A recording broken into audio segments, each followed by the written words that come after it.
I'm a modern man, a man for the millennium, digital and smoke-free, a diversified multicultural postmodern deconstructionist, politically, anatomically, and ecologically incorrect. I've been uplinked and downloaded, I've been inputted and outsourced. I know the upside of downsizing, I know the downside of upgrading. I'm a high-tech lowlife, a cutting-edge, state-of-the-art bi-coastal multitasker, and I can give you a gigabyte in a nanosecond. I'm new wave, but I'm old school, and my inner child is outward bound. I'm a hot-wired, heat-seeking, warm-hearted, cool customer, voice-activated, and biodegradable. I interface with my database is in cyberspace, so I'm interactive, I'm hyperactive, and from time to time I'm radioactive. Behind the 8 ball, ahead of the curve, riding the wave, dodging the bullet, pushing the envelope. I'm on point, on task, on message, and off drugs. I've got no need for coke and speed. I've got no urge to binge and purge.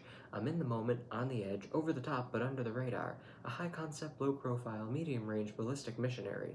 A streetwise smart bomb. A Top Gun bottom feeder. I wear power ties, I tell power lies, I take power naps, I run victory laps. I'm a totally ongoing Bigfoot slam dunk rainmaker with a proactive outreach. A raging workaholic. A working rageaholic. Out of rehab and in denial. I've got a personal trainer, a personal shopper, a personal assistant, and a personal agenda. You can't shut me up. You can't dumb me down, 'cause I'm tireless and I'm wireless. I'm an alpha male on beta blockers. I'm a non-believer and an overachiever, laid back but fashion forward. Up front, down home, low rent, high maintenance. I'm supersized, long-lasting, high-definition, fast-acting, oven-ready, and built to last. A hands-on, footloose, knee-jerk head case, prematurely post-traumatic, and I have a love child who sends me hate mail. But I'm feeling, I'm caring, I'm healing, I'm sharing. A supportive, bonding, nurturing primary caregiver. My output is down, but my income is up. I take a short position on the long bond, and my revenue stream has its own cash flow.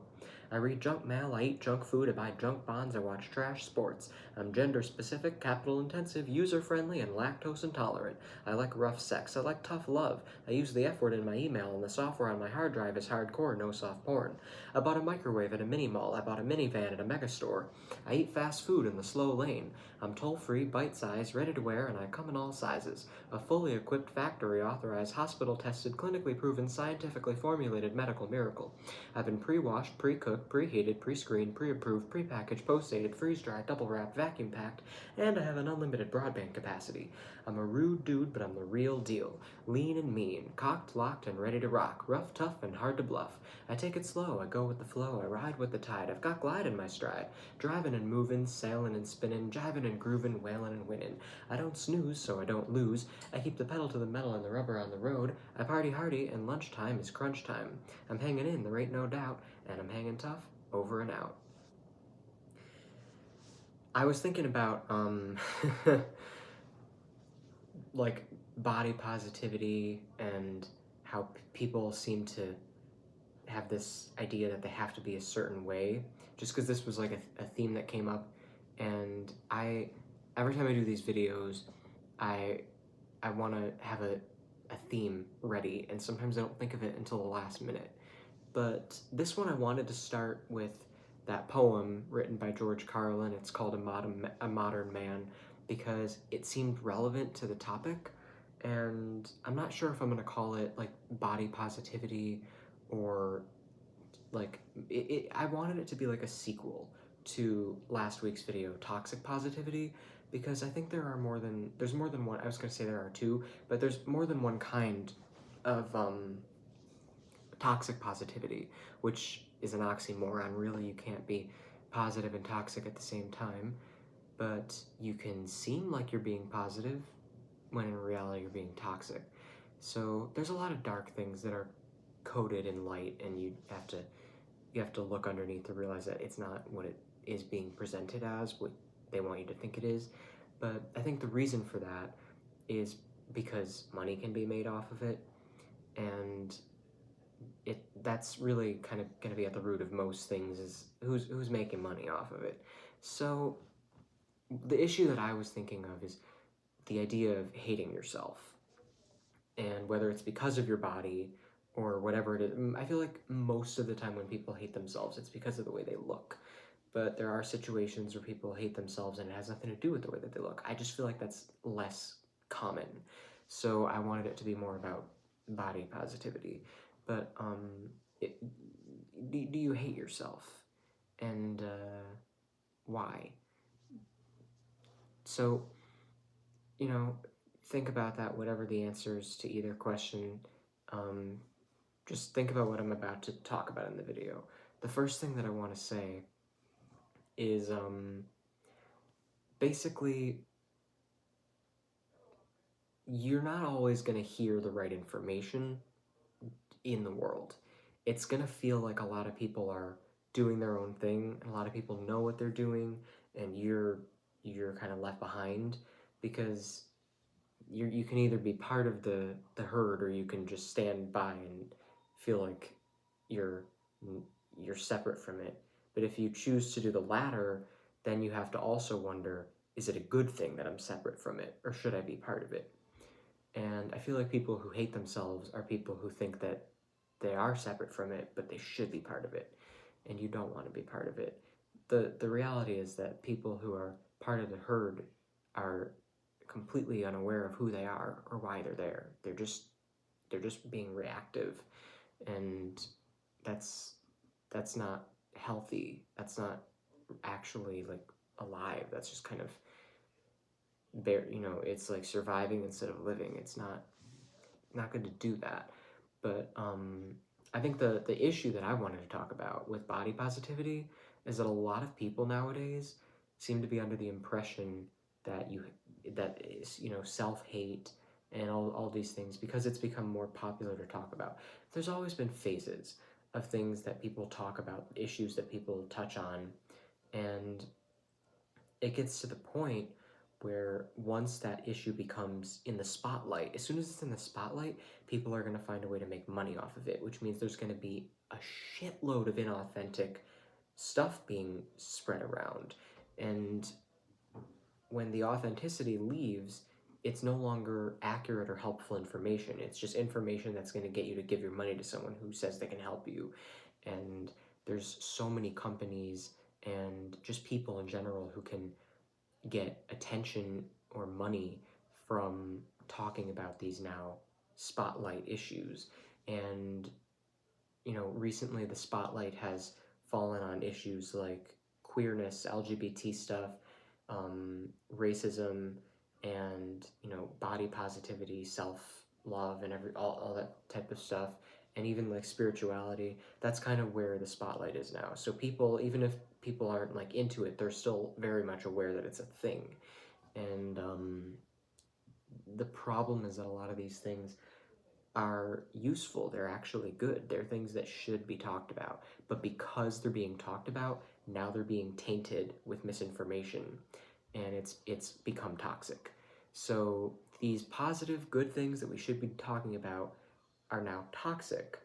So this is kind of like a part 2 to last week's video because of that. It's like the other version of it. But this is more political. And that poem that I started with is kind of a commentary on a lot of the things that we say in our culture, just that are interesting. And I thought it was hilarious. There's so many, it deals with a lot of opposites. I think one of my favorite lines is, "And now I have a love child who sends me hate mail." And it's just so goofy. It just sounds goofy. But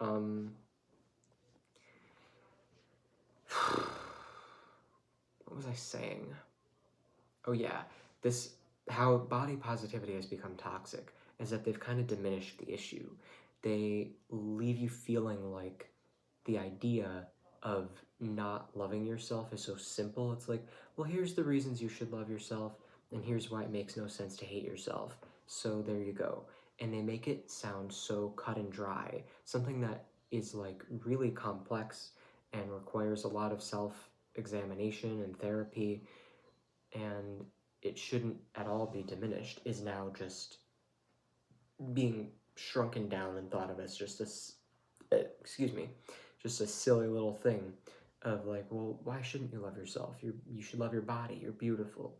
What's wrong with your body? You should love your body. You should love your face. You should love who you are. And then they start to make it political themselves, and they almost try to guilt you into it.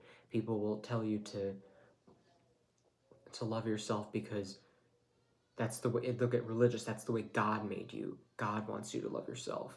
Or if like you're a woman and people will be like, you have to stand up for femininity and love your body no matter what, otherwise it's an insult to all other women.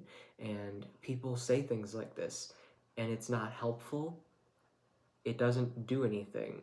It just makes people feel like what they're going through and what they're feeling is invalid.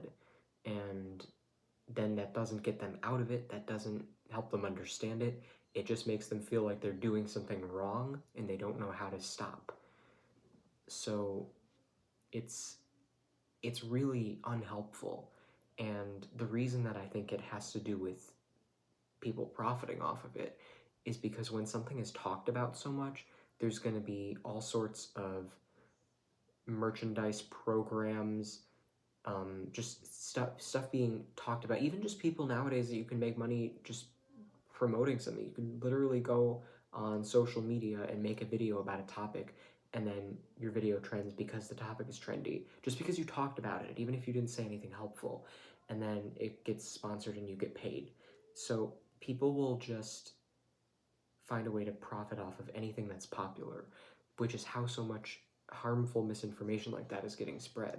So I always want the focus to be on the actual root of the problem, and I don't like to get involved in drama. I honestly, I like hearing about drama. I love gossip, and the past couple of weeks, I've heard a lot of interesting gossip and had some really weird stuff happen in my personal life. I'm not going to get into, but it's interesting, just like weird coincidences and stuff. But it's it's okay to like it. It's okay to want to talk about it. The two things that are not okay are talking about it in a way that would hurt someone else and getting involved in it so that you're now like part of it. And then that's not good for you. But neither of those are good for you. If you say something that hurts someone else, even if you're not involved in it, it's like, you don't you want to stay away from that because it it doesn't help. And you have to remember something I talk about in every single one of my videos. Everybody's connected. You're not going to do something that hurts someone else and have it not come back to you. So, when you act as if that's not true, you're gonna totally stray from who you are. I mean, just the fact that you're doing it at all already tells me that you are not in touch with any sense of like real purpose. You're just kind of lost because what are your values? What do you want to do? Why do you want to do it?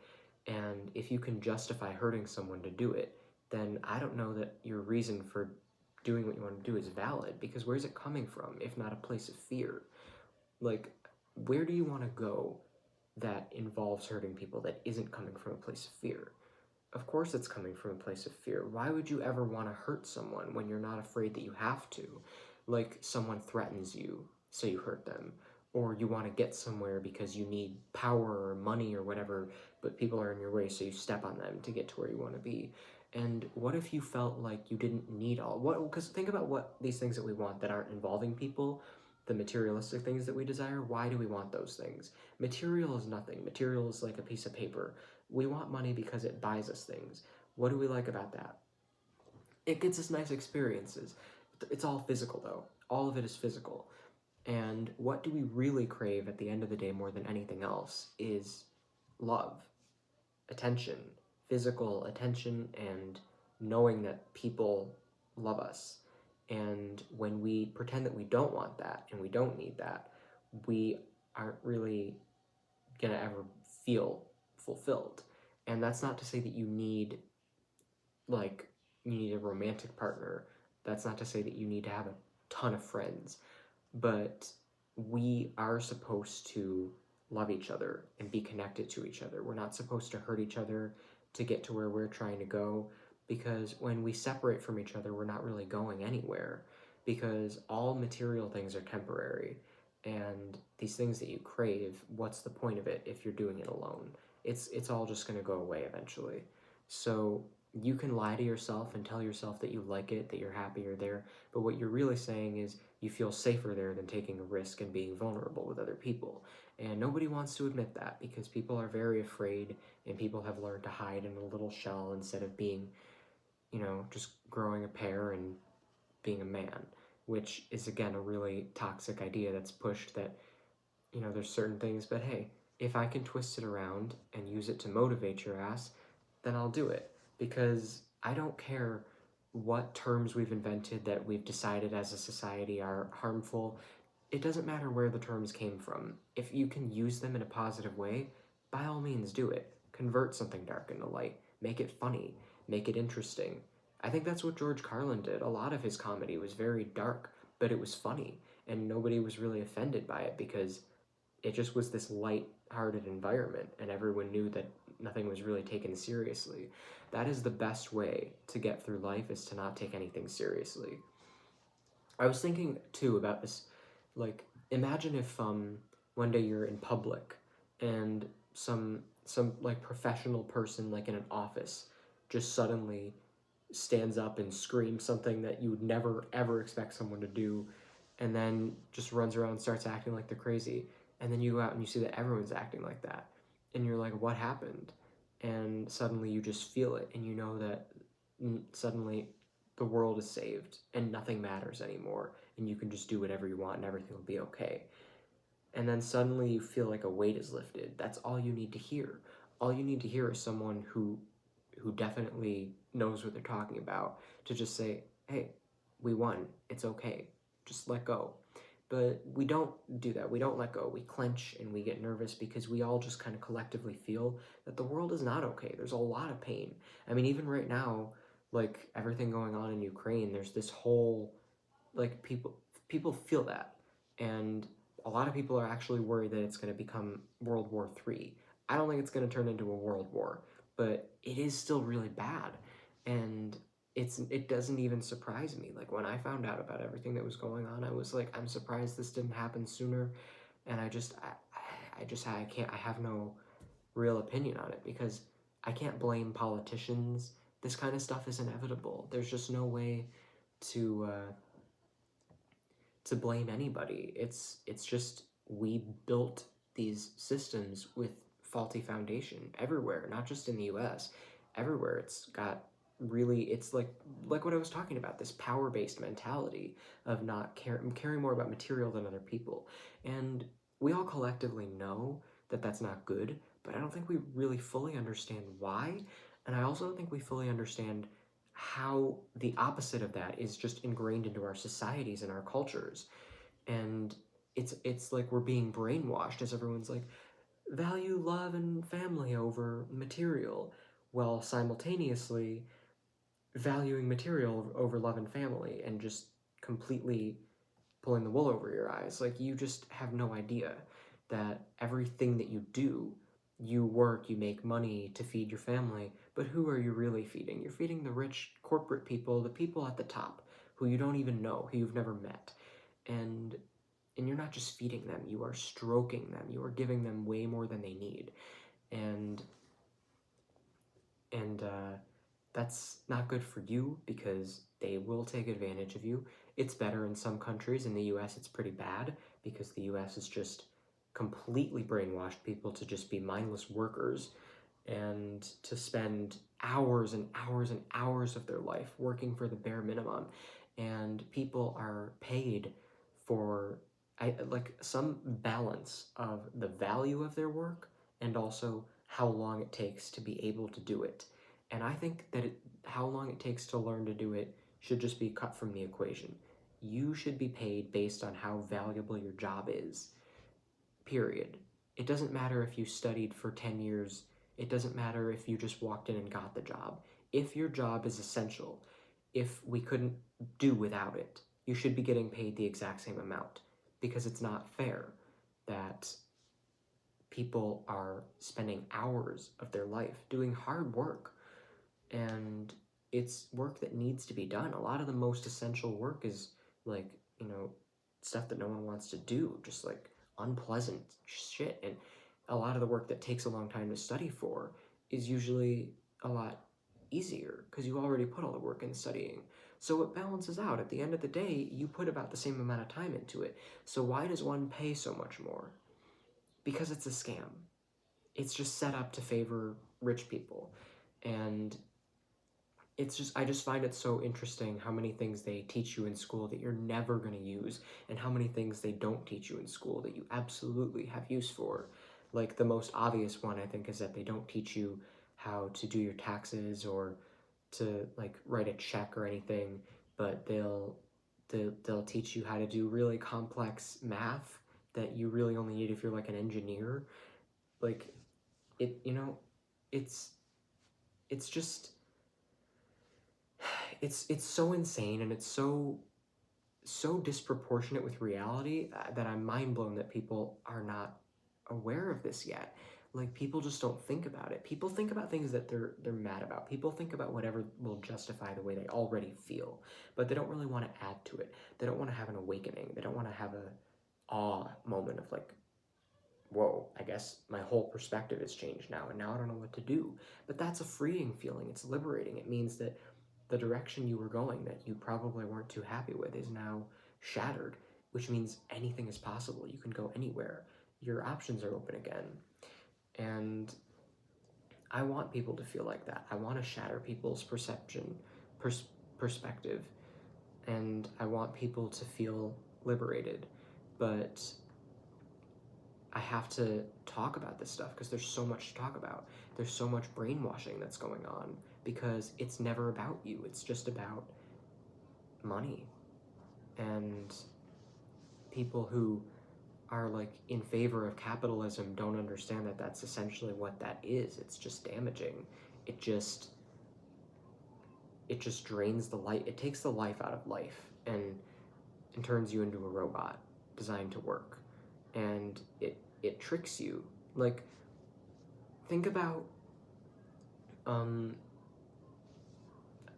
you hear things like, and don't forget to pick up your free gift, a classic deluxe custom designer luxury prestige high quality premium select pocket flashlight.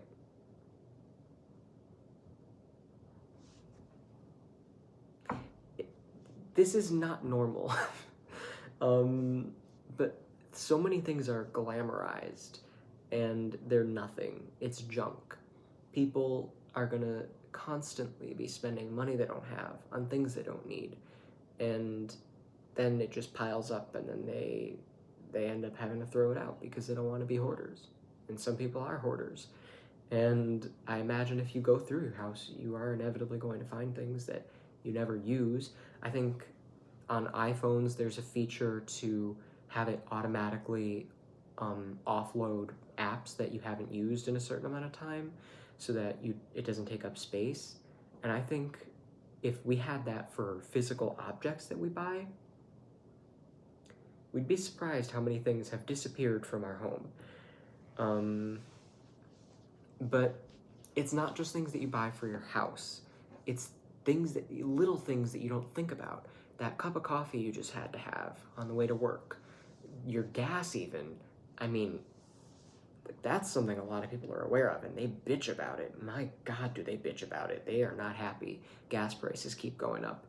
And nobody wants to do anything about it. They just want to say, the person I voted for would have fixed this. No. Like, are you really that delusional that you think a vote is actually going to fix the problems that we've had here? This has been going on for so long, and the voting system was not some revolutionary idea invented by people who were aware that they were being fucked over. It was invented by the system to trick the people into thinking that they have some choice in the matter, that they can make change, when in reality, they're just shuffling the same shit around. Nothing's ever going to change. Granted, some politicians are dumber than others, some have different ideas, but none of them are actually going to change anything for the better. So it's just pick your poison, and it's always going to be pick your poison until we actually make real substantial change, which is going to require a lot of people to make some really hard choices and face some really hard truths, like the fact that the entire system needs to be designed from the ground up. That's going to take a lot of work. There's going to be a lot of things that need to be changed and just completely disposed of. And you have to realize that if you don't do this, if you keep on with the delusional idea that things are okay and that they will be okay, you know what's going to happen? It's all going to go away anyway. So, yeah, you're gonna lose either way. You might as well just accept it now and start doing what you can to fix it before it's too late, because there is a war coming. It's not gonna be right now. The stuff that's happening with Russia and Ukraine is not gonna be the beginning of a World War III, but there is absolutely a possibility that World War III or something else that's just extremely um, horrible, something that just wipes everybody out. That's coming. Could be climate change, could be a war, could be within 10 years, could be within 5 years, could be within 2 years. But I think it's up to us whether or not it happens. And I think that even though it seems really likely that it's going to happen, I still don't think that it's inevitable. And if I did think it was inevitable, I think we could just not care. I mean, it would be a nice feeling to just think, all right, nothing matters. Might as well just enjoy life, because I've got nothing to worry about anyway. But I think a lot of us have this pressure, this feeling that that something matters, that it's worth worrying about something. And that's, I think, the issue with a lot of these people who have self-esteem problems or hate themselves. The first thing that you should understand is that we all have something that we don't like about ourselves, whether it's physical or mental. We all tend to be hard on ourselves. Some people are just better at hiding it. Some people are just really numb to it and they just don't care anymore. They're just completely I'll just go buy my beer and drink and not have to think about anything. And there's a lot of people that do that. They don't want to think. Their deep conversations are more about things that are going on in the world than existential stuff that actually requires them to be deep, because they've chosen a surface level safe space and they hide from anything deep and painful. But the fact that you're even able to acknowledge that you hate yourself is a really big step, especially in a world that makes it sound like it's invalid, because that makes it hard for you to even talk about it. And how can you fix it if you can't talk about it? How can you love yourself if you can't even admit that you hate yourself? You can't learn to love yourself if you won't acknowledge that you don't already love yourself. Because then, that's like saying, I want to get to the finish line, but I won't even admit that I'm already there. Then how do you expect to get there? You're just going to stand there pretending like you're already there, and you're not going to be moving. So that's not helpful to make people feel like that. So to people who don't like themselves or whatever you're going through that makes you feel like maybe it's not you, maybe you just don't think life is worth living, maybe you're just bummed about existence and you don't want to be here, I want you to know a couple things. The first thing is that you're not alone, and it's a totally valid feeling. There is a lot of darkness in the world, and sorry about that. Everybody feels it, whether they admit it or not. It's like a weight. Like I said, if someone just told you that we were free, you would feel the weight was lifted, and you wouldn't even know that you had that weight, because it's just been so normalized. You don't know that it's not normal. But it is common, and everybody feels it. So it's okay. But the other thing I want you to know is that nothing is real. Everything physical is temporary. It's just kind of like, what are you wearing today? And I believe that time is kind of an illusion. So if you put on an outfit and you go out and this is what you look like today, to me, that's the same as just, what do I look like for the next 100 years as Tristan in this body? This is just how I look, and it's just my body, but it's temporary, because everything is temporary. It doesn't matter if it lasts a day, it doesn't matter if it lasts 20 years or 80 years. All that matters is that it's what you are, how you appear right now. And I think you always have the ability to find something to feel good about it. Like, you can make changes, but I think a lot of people change the way that they look, hoping that it'll change something on the inside, and that's just not how it works. So, you know, a good thing to think about is, how do you feel when you're being kind? Who are you when you're happy? Like, if you're being kind to people and you're not thinking about yourself, who are you? And how does that make you feel? Do you feel good when you're being kind? Do you feel happy? And who are you when you're happy?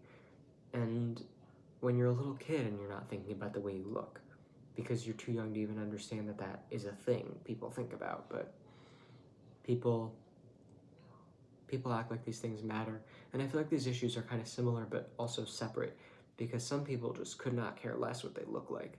They just are bummed about the state of the world, which is a really heavy thing to take on. And then some people are just really stressed about what they look like.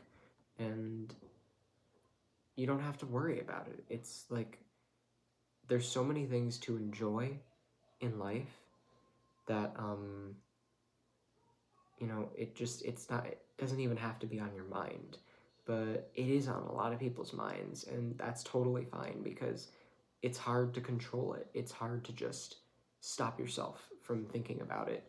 And even though people can logically talk to you about it, I think a lot of people, a lot of people don't talk to people like they're relatable, like they're going through the same thing.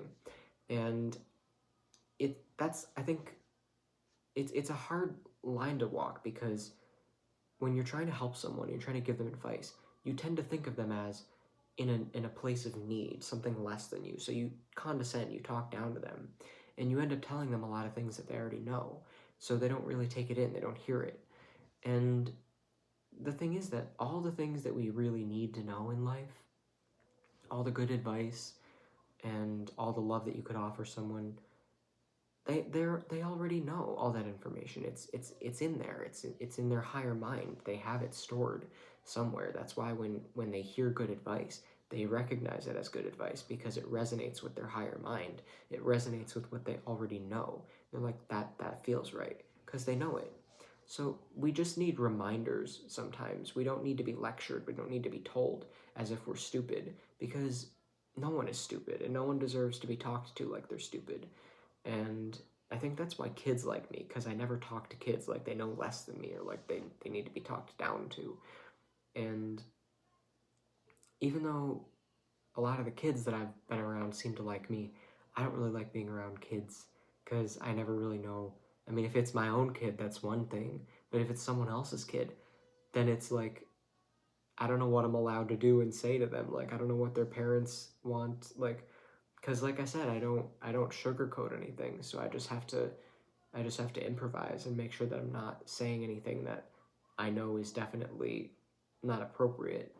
But at the same time, I'm still not gonna like pretend and be like, oh, let's do this, and let's, just in that high voice and the way that people talk to kids. I can't do that. I can't even like fake doing that, because it just feels wrong. And that's why I don't like being around kids, because I feel like I'm expected to do that, and I'm not going to. So I just stay between talking about stuff like this and talking to them like they're stupid. And I just talk to them like they're a person. And even when I was a little kid, I talked to adults like that. I would have conversations with adults, and they'd feel like they were talking to like a little old man, and I was a baby. And I get so like awkward when people compliment me, because I never know what to say. But people say stuff like that, and I'm like, yeah, it is what it is. I'm not gonna be like, oh, stop it, or oh yeah, I'm a genius. Like, it's what they saw, and there's no reason for me to be like super humble and not hear what they're saying. There's also no reason for me to act like it makes me a god or anything, because it's just, I don't really have anything to compare it to. I've always been me, and there are a lot of things that I did that I didn't know other people didn't do. So one thing that I've always valued, though, is just empathy. Like, I always am trying to make sure that everyone else is comfortable and thinking about other people, and when I do that, I'm not thinking about myself. And that's a good time to not worry about it, because then you're not worrying about, am I being a good person? Am I saying the right thing? Am I responding to this compliment in a way that doesn't make me sound arrogant? You're just being kind to other people. So that's why I tend to get awkward when people compliment me, because it kind of forces me to like, suddenly people are being nice to me, and it's easier for me to just be nice to other people and not have them be nice to me back. But it is always like, it warms my heart when people say nice things about me, because I never expect it.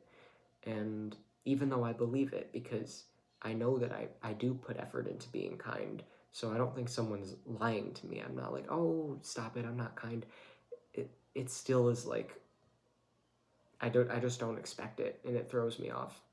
I had a customer the other day, just this sweet woman was like, what's your name? And she looked at my name tag and she goes, Tristan, I've seen you here a couple times. I just want to say you are so nice. And I didn't know what to say. I was like, thank you. And she said, yeah, well, you've earned that compliment. And then she walked away, and she came back, and she was nice again. But people like that, I appreciate it so much, because they stand out to me. Because where I work, I see a ton of different kinds of people, and I see a lot of people who are just done with life.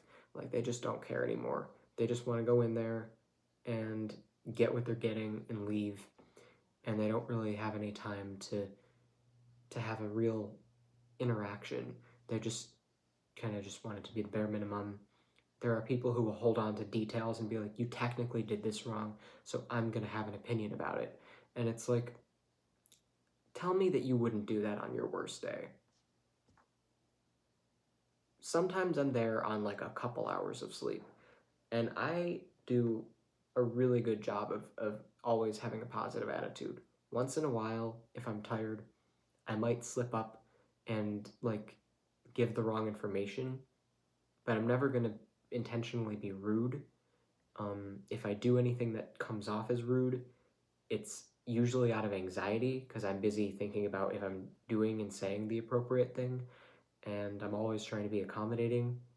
And I think yesterday I might have did something that came off as rude, but I don't know, because the guy left. So I thought about it afterwards, and I was like, wait a minute, I don't think I should have done that. But I'm probably way harder on myself about it than anyone would be. But I know what people are capable of. I know that people can make a really big deal out of nothing. And I know that I like to be able to have a leg to stand on if that happens. I like to be able to confidently say, I didn't do anything wrong.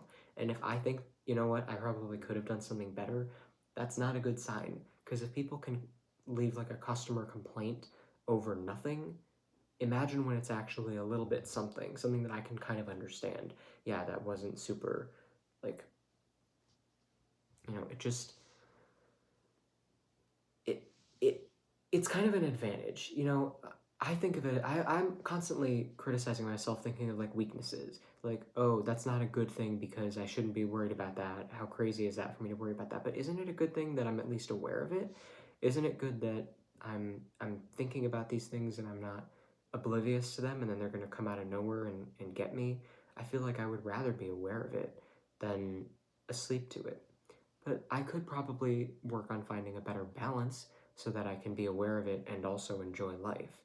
And I think I've just been trying to achieve that balance and having a really hard time staying in the middle, because I just keep going from one end to the other, where it's either I'm just enjoying life and nothing else matters, or everything matters and I'm too anxious to enjoy life.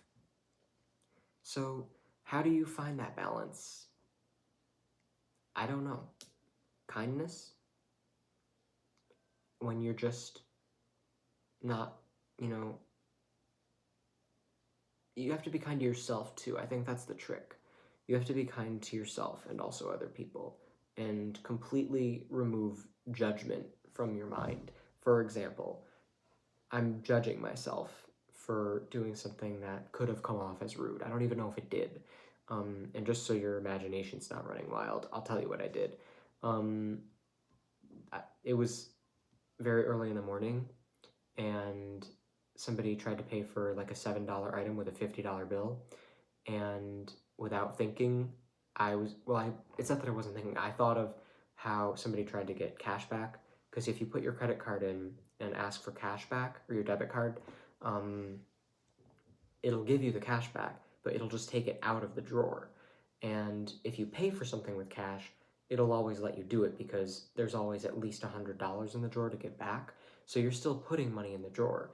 It's just that, he'd be putting $7 in, giving me a $50 bill.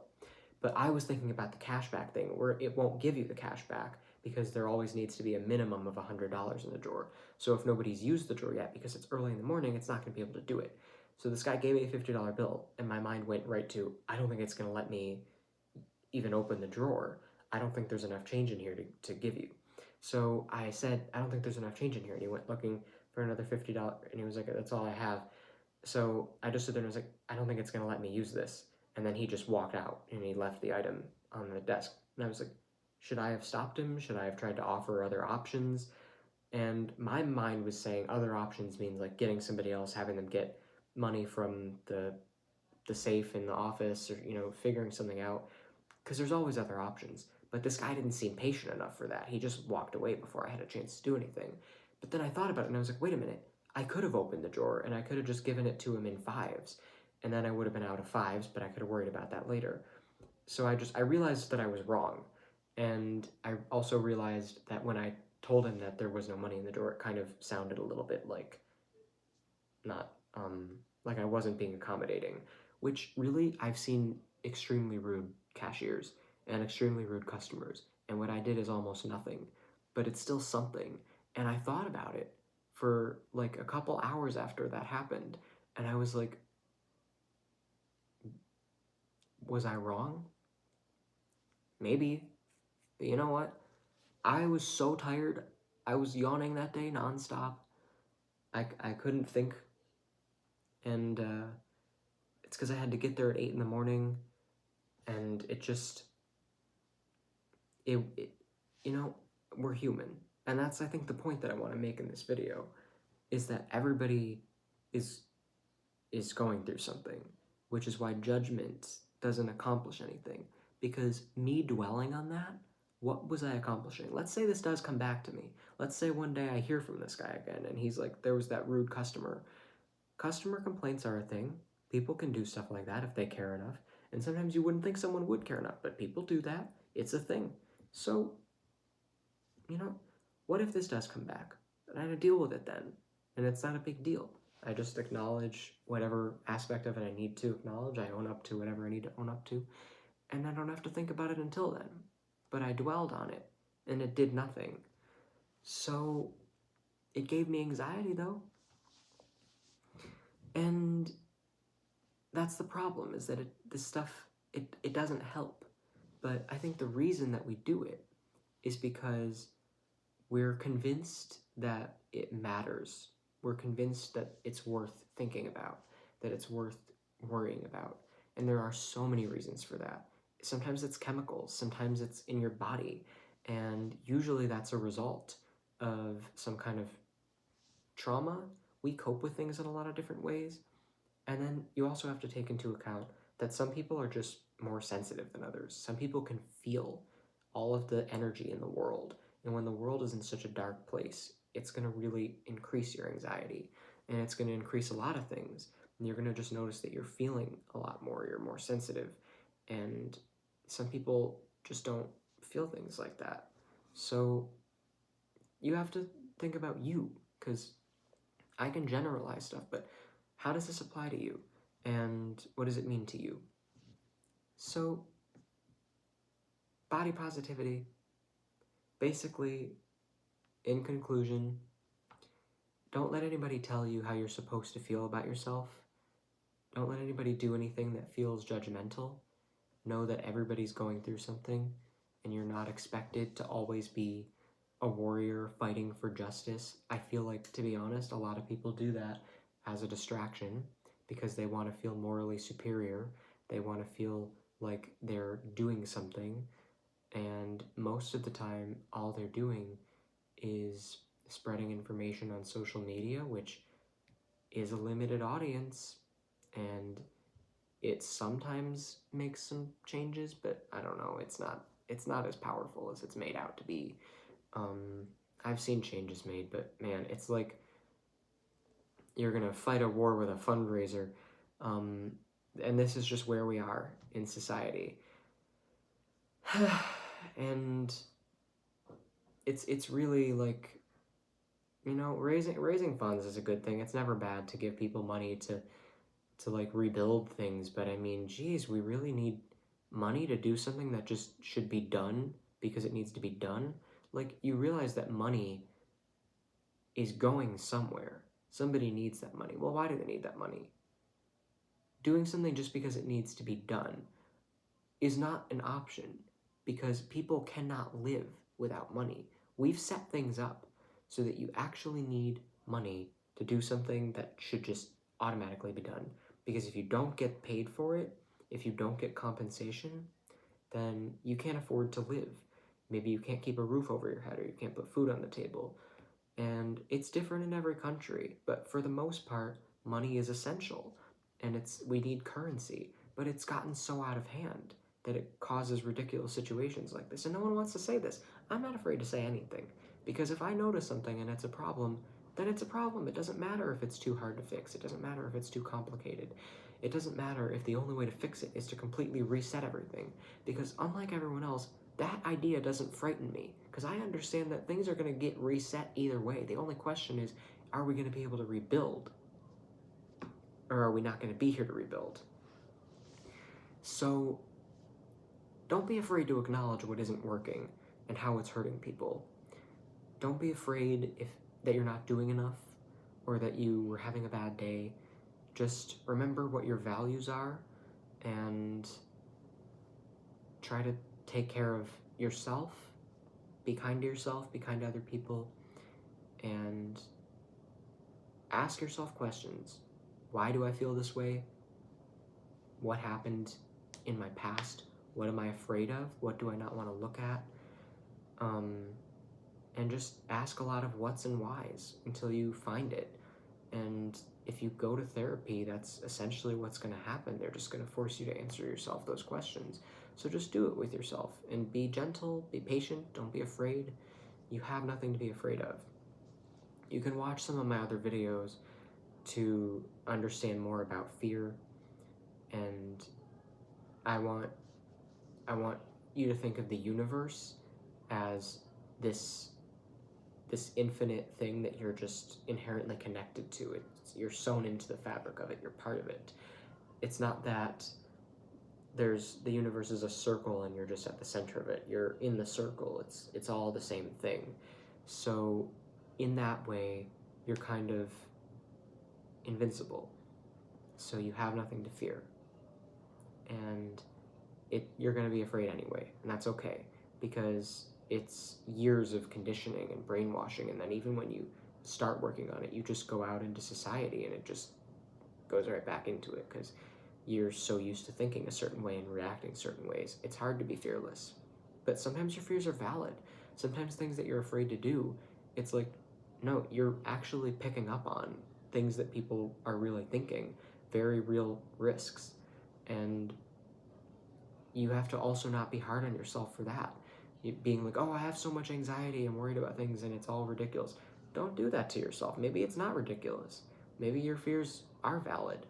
But the question is it hurting you? And is it hurting you more than it's helping you? Just find a balance.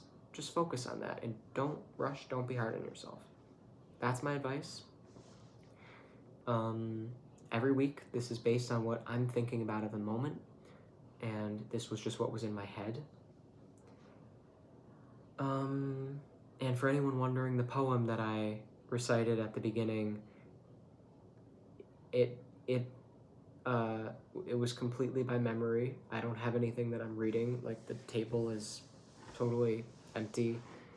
So I'm pretty proud of myself. I thought it would take me forever to memorize that, and I ended up memorizing the whole thing in like 2 weeks.